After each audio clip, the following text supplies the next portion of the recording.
Hey everyone and welcome back to another video. In this video, I'm going to show you how to hide an app on your LG Smart TV. Now this video is going to be particularly useful for individuals. Let's say that you're trying to hide one of these apps from your family. Maybe you don't want your kids accessing Netflix, or maybe you don't want them accessing Hulu.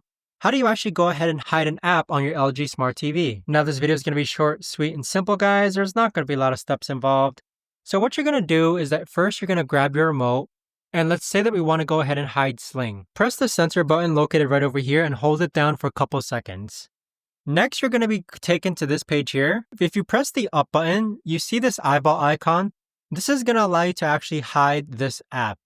Additionally, you could actually delete this app as well if you'd like. But there you have it, guys. That right there is the best and easiest way that I know of to actually go ahead and hide an app on your LG Smart TV. If you guys know of a better or easier way to actually do this, let me know in the comments down below.